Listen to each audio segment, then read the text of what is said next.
Good morning everyone. Students, this is lecture number 1 of our online maths video classes.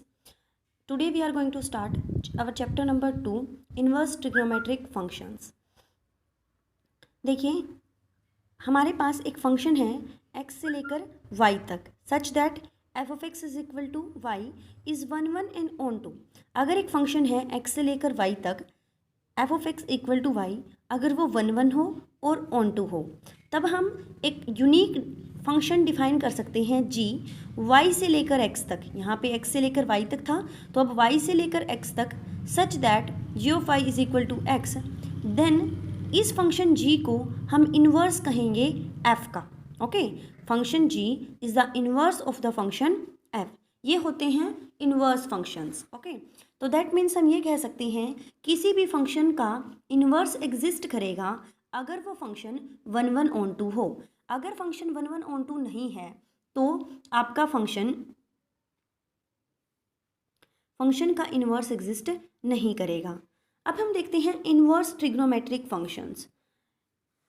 देखिए, आपके पास trigonometric functions होते हैं जैसे x is equal to sine Y. ये एक ट्रिग्नोमेट्रिक फंक्शन है. Sine Y is equal to x. यहाँ पर अगर हम y को यहीं रखें और साइन को राइट हैंड साइड पे ले जाएं तो क्या बनेगा? ये बन जाएगा साइन इन्वर्स x. इसको कहते हैं हम इन्वर्स ट्रिग्नोमेट्रिक फंक्शन. जितने भी आपके पास ट्रिग्नोमेट्रिक फंक्शंस हैं, ट्रिग्नोमेट्रिक फंक्शंस होते हैं sine, cos, tangent, cot, secant, cosecant. Only 6 trigonometric functions हैं हमारे पास. तो उनका इन्वर्स कैसे करना है? उसके साथ जो भी एंगल है उसको यहीं रखिए, साइन उधर जाके बन जाएगा साइन इन्वर्स.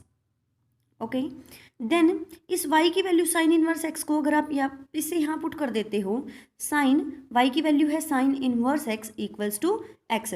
तो दैट मीन्स ये हम कह सकते हैं कि साइन से साइन इन्वर्स कैंसिल हो जाएगा और इक्वल टू क्या बचेगा? Only x. किसी भी फंक्शन के इन्वर्स से वो फंक्शन कैंसिल हो जाता है. ओके, फंक्शन और इन्वर्स आपस में कैंसिल हो जाते हैं. ये दोनों आपस में इन्वर्स फंक्शंस हैं तो इसलिए कैंसिल हो जाएंगे और आपके पास आ जाएगा x. सिमिलरली आप cos inverse x, tangent inverse x, cot inverse x, secant inverse x, cosecant inverse x को भी डिफाइन कर सकते हैं. ये सब क्या होते हैं? कोस, टेंजेंट, कोट, सीकेंट और कोसिकेंट के रेसिप्रोकल होते हैं.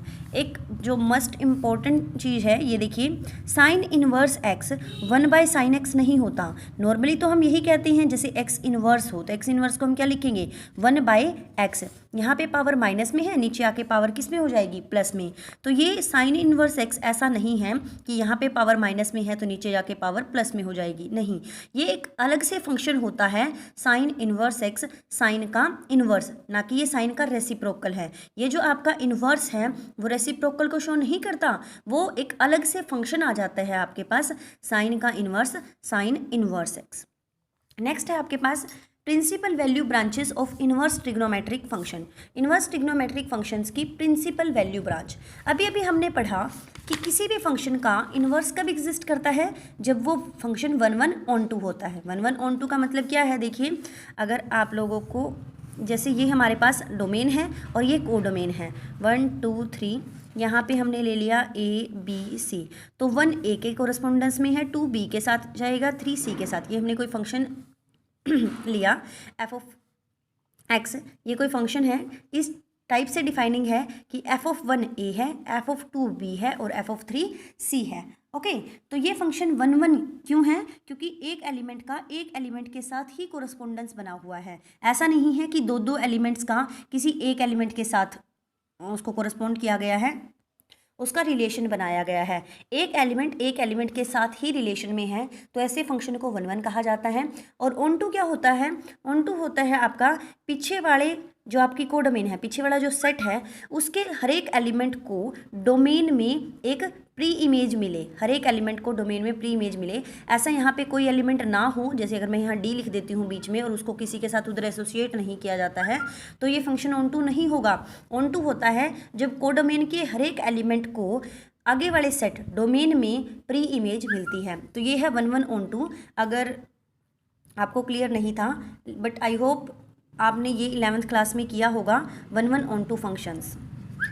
सो देखिए, लेकिन अब हमारे पास क्या प्रॉब्लम है कि जो हम ट्रिग्नोमेट्रिक फंक्शंस का इन्वर्स कर रहे हैं। ट्रिग्नोमेट्रिक फंक्शंस जो होते हैं वो मैनी वैल्यूड फंक्शन होते हैं, वो वन वन फंक्शन नहीं होते। वन वन और मैनी वन ये दोनों आपस में एक दूसरे के इन्वर्स होते हैं। वन वन होता है जब एक एलिमेंट का एक एलिमेंट के साथ ही रिलेशन होता है, और मैनी वन होता है मैनी वैल्यूज़ का किसी वन वैल्यू के साथ। मान लो यहाँ से एक या दो वैल्यूज़ को किसी एक एलिमेंट के साथ रिलेट किया गया हो, मान लो इन दोनों को अगर ए के साथ रिलेट कर दिया जाए तो ये क्या होगा, मैनी वन फंक्शन बन जाएगा। बट इन्वर्स होने के लिए फंक्शन को वन वन होना जरूरी होता है। अब अगर हमें ट्रिग्नोमेट्रिक फंक्शन के इन्वर्स एग्जिस्ट कराने हैं तो हमें देखना पड़ेगा कि क्या trigonometric function one one onto होते हैं, but trigonometric function one one onto नहीं होते। क्यों? देखिए, जैसे आपके पास फंक्शन है sine Y is equal to x, x की वैल्यू ले लीजिए 1/2, sine Y is equal to 1/2।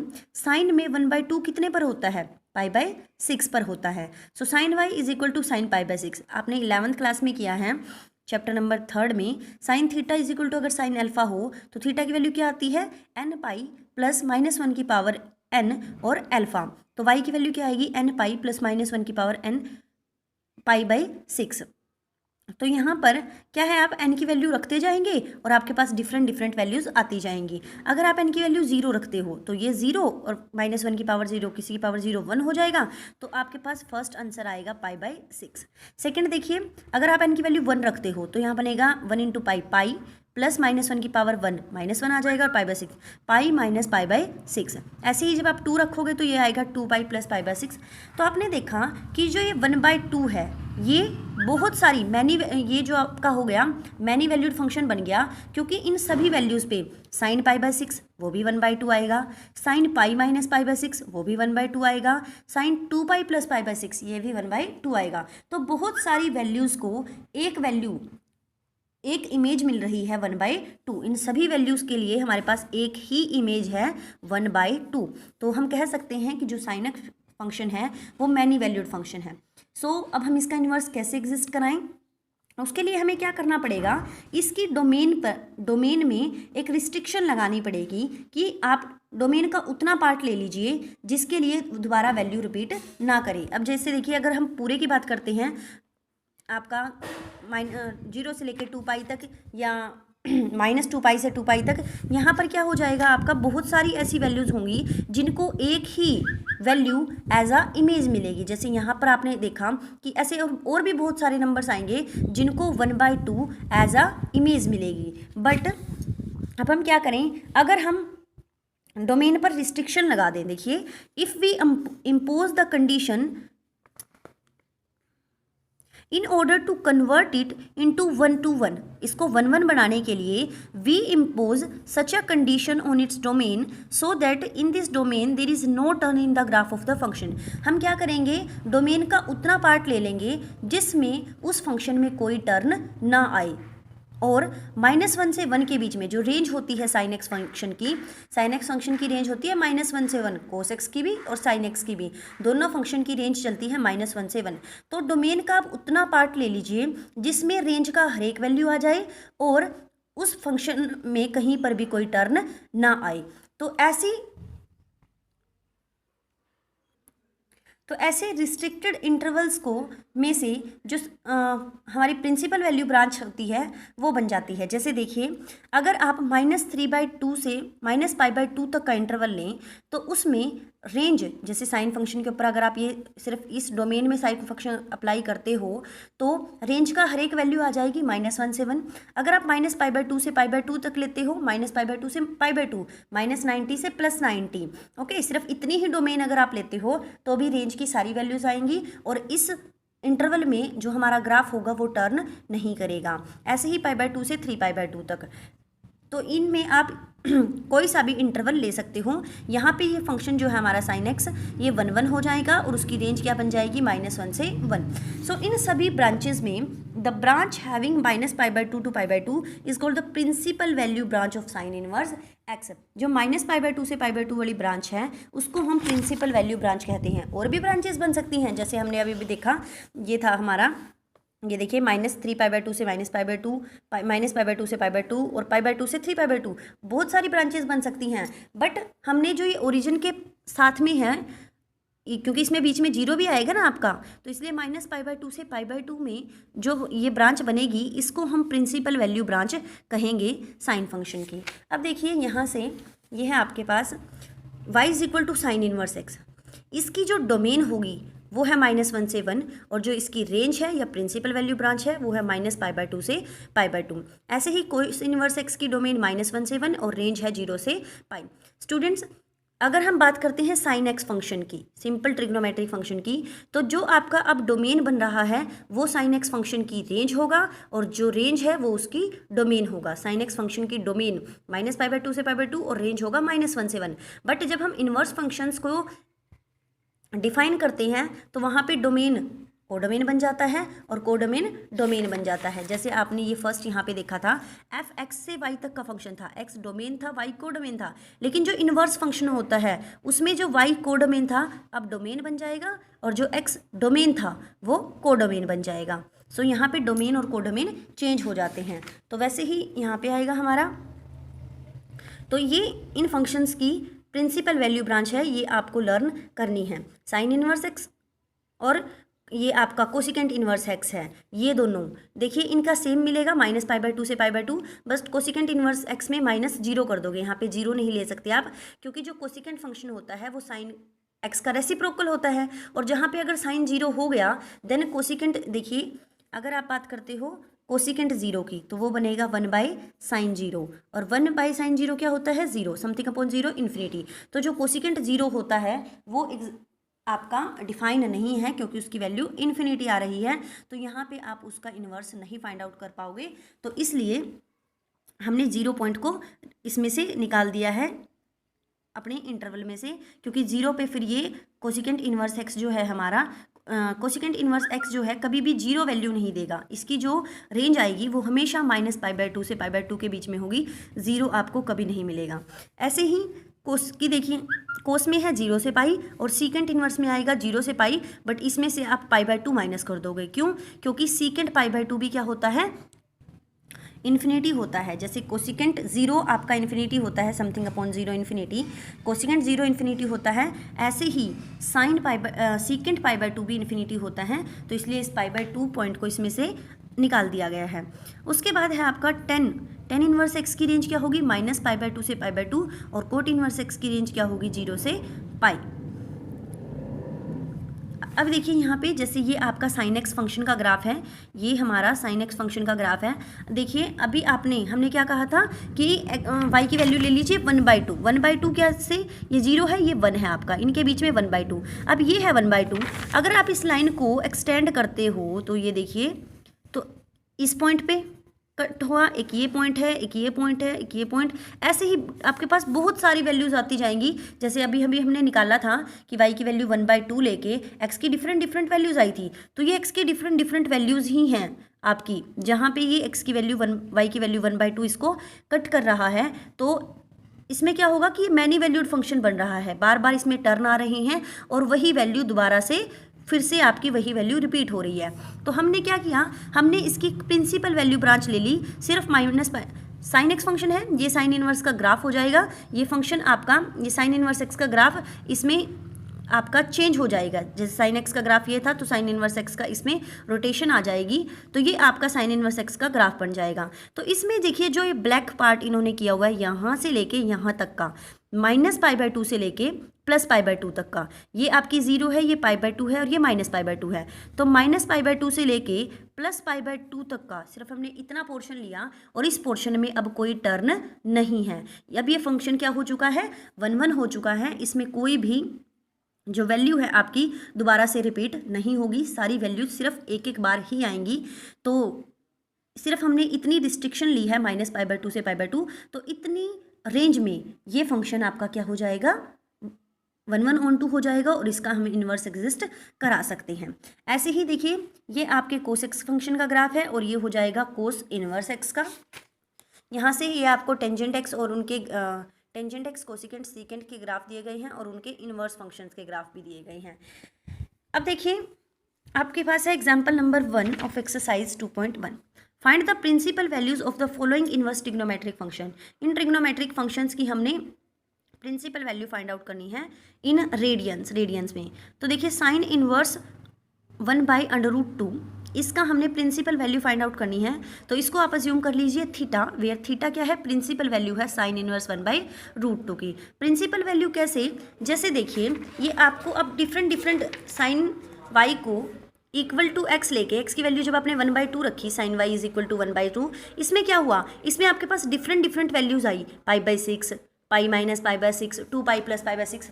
तो इनमें जो वैल्यू आपकी प्रिंसिपल वैल्यू ब्रांच के अंदर आती है, अब साइन एक्स फंक्शन की प्रिंसिपल वैल्यू ब्रांच क्या है, -π/2 से π/2, तो उसके अंदर आपकी ये वैल्यू आएगी π/6, ये वैल्यू नहीं आएंगी π - π/6, ओके, 2π + π/6, ये वैल्यूज आपकी प्रिंसिपल वैल्यू ब्रांच में लाई नहीं करेंगी। तो जो π/6 है वही इसकी प्रिंसिपल वैल्यू बोला जाएगा, ठीक है, जो जस्ट हम नॉर्मली यूज़ भी करते हैं हमेशा। तो अगर साइन y = 1/2 है, साइन y = sin π/6, आप क्या करोगे, y की वैल्यू आ गई π/6, y की वैल्यू और भी बहुत सारी डिफरेंट वैल्यूज़ हैं y की, ठीक है, बट हम नॉर्मली जिसका सबसे ज़्यादा यूज़ करते हैं, जस्ट हम लिख देते हैं कि y की वैल्यू आ गई π/6, तो वो इसकी प्रिंसिपल वैल्यू होती है। तो हमें इसकी प्रिंसिपल वैल्यू फाइंड आउट करने के लिए बोला गया है, ठीक है। मतलब जो आपका साइन इनवर्स फंक्शन है वो बहुत सारी वैल्यूज़ देगा जिन पे साइन फंक्शन जो है आपका साइन थीटा 1/√2 होगा, बट उनमें से जो प्रिंसिपल वैल्यू है, जो सबसे मेन वैल्यू है, वो हमें बतानी है। तो देखिए sine inverse 1/√2 is equal to theta, ये साइन इनवर्स इधर आके क्या बन जाएगा, sine theta is equal to 1/√2। अब देखिए sine theta is equal to 1/√2, sine में 1/√2 कितने पर होता है, 45 पर होता है, π/4, so sine theta is equal to sine π/4 आ गया आपका। तो यहाँ पे थीटा की वैल्यू क्या हो जाएगी, जस्ट π/4, बस आपको चेक करनी पड़ेगी कि क्या π/4 ये एंगल इस इंटरवल में लाई करता है, ये है आपका -90 से +90, तो क्या 45 जो है आपका इसमें लाई करता है, ऑब्वियसली लाई करता है, -90 से +90 जाते टाइम बीच में 0 आएगा और आगे उसमें बीच में आपका प्लस का 45 भी आएगा। तो यहाँ पे जो π/4 है वो बिलोंग करता है इस इंटरवल से, तो इसकी प्रिंसिपल वैल्यू क्या बनी, π/4। आगे देखिए cos inverse -√3/2 is equal to theta, जहाँ पे थीटा क्या है, प्रिंसिपल वैल्यू है कोस इनवर्स -√3/2 की। ये कोस इनवर्स इधर आके क्या बन जाएगा, cos theta is equal to -√3/2। अब देखिए कोस में -√3/2 कहाँ पर होता है, अब हमें माइनस का तो नहीं पता, माइनस को एज इट इज रख लेते हैं।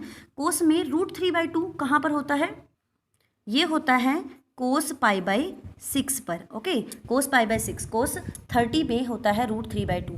बट अब आप कोस थीटा, ये है कोस π/6, जैसे यहाँ पे था sine theta is equal to sine π/4, sine से हमने साइन को छोड़ के थीटा की वैल्यू ले ली थी π/4। अब यहाँ पे आप थीटा की वैल्यू π/6 नहीं ले सकते जब तक यहाँ से ये माइनस नहीं हटेगा, पहले हमें ये माइनस हटाना पड़ेगा। अब देखिए माइनस कैसे हटाएं, कोस है और नेगेटिव है, कोस नेगेटिव कौन कौन से क्वाड्रेंट में होता है, कोस जो है आपका पॉजिटिव कहाँ पर होता है, फर्स्ट में सभी पॉजिटिव होते हैं, इसमें साइन और कोसिकेंड पॉजिटिव, यहाँ पे टेंजेंट और कोट पॉजिटिव, और यहाँ पे कोस और सीकेंड पॉजिटिव। तो हमें देखना है कि कोस नेगेटिव किस क्वाड्रेंट में है। कोस नेगेटिव होगा आपका यहाँ पे और यहाँ पे, सेकंड और थर्ड क्वाड्रेंट में, ओके, क्योंकि फर्स्ट क्वाड्रेंट में तो सभी पॉजिटिव और यहाँ पे कोस और सेकंड पॉजिटिव, तो सेकंड और थर्ड क्वाड्रेंट में। अब देख लीजिए आपको सेकंड क्वाड्रेंट में जाना है या थर्ड क्वाड्रेंट में जाना है, तो हम ले लेते हैं इसको कोस π - π/6 कर लिया हमने, कोस π - π/6, इसको सॉल्व करोगे तो 6π - π, ये हो जाएगा 5π/6, थीटा की वैल्यू आ गई 5π/6, सो कोस 5π/6 की वैल्यू -√3/2 आएगी, ओके, थीटा की वैल्यू 5π/6 आया है, तो यहाँ पे थीटा की वैल्यू अगर रखो आप तो कोस 5π/6 की वैल्यू आएगी -√3/2, और जो ये कोस 5π/6 है ये बिलोंग करेगा आपकी प्रिंसिपल वैल्यू ब्रांच से। कोस की प्रिंसिपल वैल्यू ब्रांच क्या थी, 0 से π, तो ये आपका 0 से π में बिलोंग कर जाएगा, तो यही हमारी क्या है, प्रिंसिपल वैल्यू है इस फंक्शन की। ओके स्टूडेंट्स, अब देखिए आप यहाँ पे ये आप थर्ड क्वाड्रेंट में भी जा सकते थे, आप पाई प्लस π/6 भी कर सकते थे, बट हमें पता है जो कोस की प्रिंसिपल वैल्यू ब्रांच होती है वो 0 से पाई तक होती है, तो अगर आप पाई प्लस कर दोगे, पाई से आगे निकल जाओगे, तो वो वैल्यू उसकी प्रिंसिपल वैल्यू ब्रांच में नहीं आएगी, इसलिए हमने पाई माइनस करके हम वापस से सेकेंड क्वाड्रेंट में आए हैं। जानबूझकर हम थर्ड क्वाड्रेंट में नहीं गए, क्योंकि फिर वो वैल्यू हमारी प्रिंसिपल वैल्यू ब्रांच में नहीं मिलेगी हमें। Okay student, that's all for today. Next questions हम नेक्स्ट वीडियो सेशन में करते हैं।